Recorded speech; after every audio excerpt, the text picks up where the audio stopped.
Hello learners, hopefully you all are doing well. My name is Gohar Rehman and today we are going to discuss how to start an effective presentation. आप किसी presentation को किस तरह से start कर सकते हैं और अपनी स्टार्टिंग से उसको किस तरह से और भी बेहतर कर सकते हैं।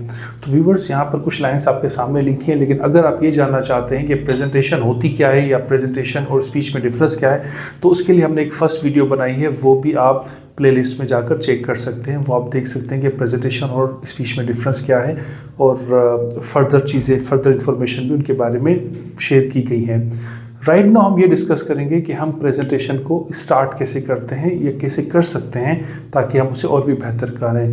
व्यूवर्स, एक रिसर्च है कि अगर इंसान 40 सेकंड तक अपने आप को स्टेज पर कंट्रोल कर लेता है तो उस 40 सेकंड के बाद उसे प्रॉब्लम नहीं होती जब भी वो प्रेजेंटेशन देने के लिए आता है। और उस 40 सेकंड में ही इंसान को जो है ना जज कर लिया जाता है कि क्या वो इफ़ेक्टिव प्रेजेंटर है या नहीं है, या उसका कॉन्फिडेंस लेवल कितना बेहतर है। तो अगर आपने अपने आप को 40 सेकंड तक मेंटेन रखना है बोर्ड पर और आपने रिलैक्स रहकर अपनी बात को कन्वे करना है, तो ऑब्वियसली आप उन 40 सेकंड्स का जो कंटेंट है वो आपको पहले से याद होना चाहिए और बड़े अच्छे अंदाज से याद होना चाहिए। तो क्यों ना आप स्टार्टिंग की प्रेजेंटेशन की लाइंस आज से याद कर लें, और जब फ्यूचर में आपको कभी प्रेजेंटेशन देनी पड़े तो जाहिर सी बात है वो कंटेंट आपने उसी टाइम उस सिचुएशन के हिसाब से याद किया होगा या उस टॉपिक के हिसाब से याद किया होगा। लेकिन आपको जो ये टॉप लाइंस स्टार्टिंग में पहले से याद होगी तो आपको कभी भी कन्फ्यूजन नहीं होगी प्रेजेंटेशन देने में। आप 40 सेकंड्स अपने आप को मेंटेन कर लेंगे और रिमेनिंग टाइम आप रिलैक्स रहकर अपना मैसेज कन्वे करेंगे अपने ऑडियंस तक। तो वो लाइंस कौन सी है व्यूअर्स, आपके सामने लिखी हुई हैं। ये फर्स्ट 2 लाइंस जो हैं आपने इनमें से किसी भी लाइन से स्टार्ट कर सकते हैं, और फिर जो ये 7 लाइंस हैं आप इनमें से कोई भी लाइन इन जो ऊपर 2 लाइन्स हैं उनके साथ कनेक्ट करके आप अपना मैसेज कन्वे कर सकते हैं। फॉर सपोज अगर आप स्टार्ट करते हैं, आप इस तरह कर सकते हैं, praise be to almighty God who knows the secrets of all hearts. शुरू करता हूँ अल्लाह के नाम से, या शुरू करता हूँ खुदा के नाम से जो बहुत ताकतवर है और जो दिलों के राज जानता है। हम इस तरह कर सकते हैं, या हम कह सकते हैं आई बिगिन या start in the name of God who knows the secrets of all hearts. या अगर हम चेंज करते हैं lines, praise be to almighty God who is the omnipotent and omnipresent. या I begin in the name of God who is the omnipotent and omnipresent. इसके बाद की lines क्या होती हैं वो भी मैं आपके साथ शेयर करता चलता हूँ, कर लेता हूँ। I start in the name of Allah, या I start in the name of almighty God who knows the secrets of hearts. Respected teacher, my dear colleagues, Assalamu alaikum. My name is Gohar Rehman and today the topic of my presentation is, जो भी आपका topic है आप वो बयान कर सकते हैं अपने ऑडियंस के सामने। अब मैंने यहाँ पर गॉड लिखा है, आप अल्लाह लिखें, गॉड लिखें, या whoever you believes in, you may write the name of that God. अगर आप मोनोथीस्ट हैं तो अलमाइटी गॉड सही है, अगर आप पैंथीस्ट हैं तो आपका obviously you are not suppose to put almighty before God.